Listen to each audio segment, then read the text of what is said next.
భక్తులు మొక్కి కొలిచే శబరిమల అయ్యప్ప ఆలయంలో కోట్లు విలువ చేసే బంగారం మాయమైంది. ఈ వ్యవహారంలో అందరి వేళ్లు ఆలయ నిర్వహణ చేస్తున్న ట్రావెన్కోర్ దేవస్వం బోర్డు వైపే చూపిస్తున్నాయి. ఆలయ కార్యకలాపాలపై తీవ్ర ఆరోపణలు వెలువెత్తిన నేపథ్యంలో కేరళ హైకోర్టు సంచలన ఆదేశాలు జారీ చేసింది. ఈ వ్యవహారంలో జరిగిన అవకతవకలపై క్రిమినల్ కేసు నమోదు చేసి దర్యాప్తు చేపట్టాలని ఆదేశించింది. ఈ ఘటనలో ఏకంగా 4.5 కిలోల బంగారం తేడా రావడం దేశవ్యాప్తంగా తీవ్ర కలకలం రేపుతోంది.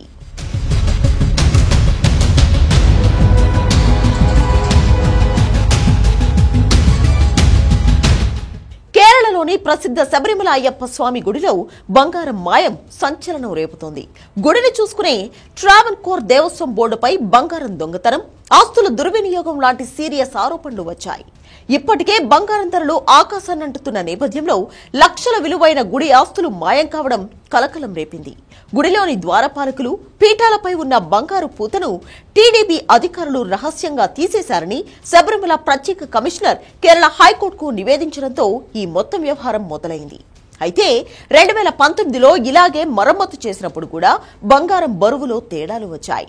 దీంతో కేరళ హైకోర్టు ఈసారి స్వయంగా విచారణ మొదలుపెట్టింది.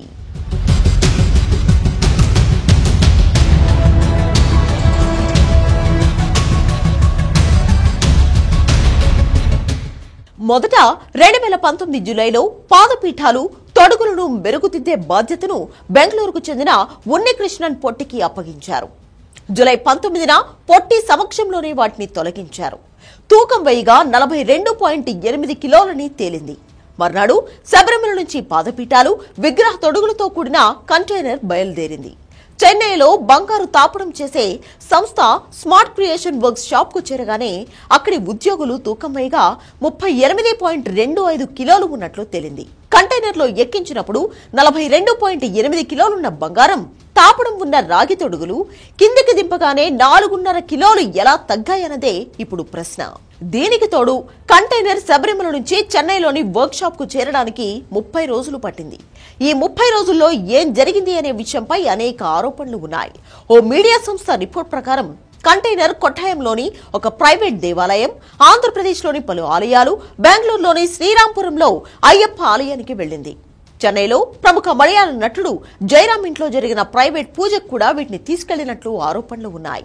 2019 ఆగస్టు 29న చెన్నై వర్క్ షాప్ కు వచ్చిన విగ్రహాల తొడుగులకు మెరుగులు దిద్ది సెప్టెంబర్ 11న తిరిగి దేవస్థానానికి పంపారు.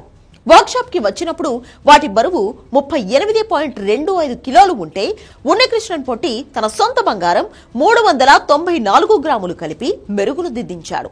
సొంత బంగారం కలిపినప్పటికీ వర్క్ షాప్ కు ఎంత బరువుతో వచ్చిందో అంతే బరువుతో తిరిగి పంపించారు.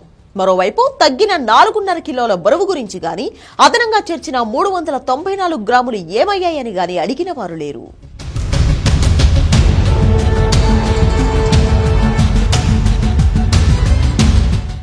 2018 డిసెంబర్లో పొట్టి తన దగ్గర కొంత దేవస్థానం బంగారం మిగిలిందని, అనుమతిస్తే కుమార్తె పెళ్లికి వాడుకుంటానని స్వయంగా దేవస్థానానికి ఈమెయిల్ పెట్టారు.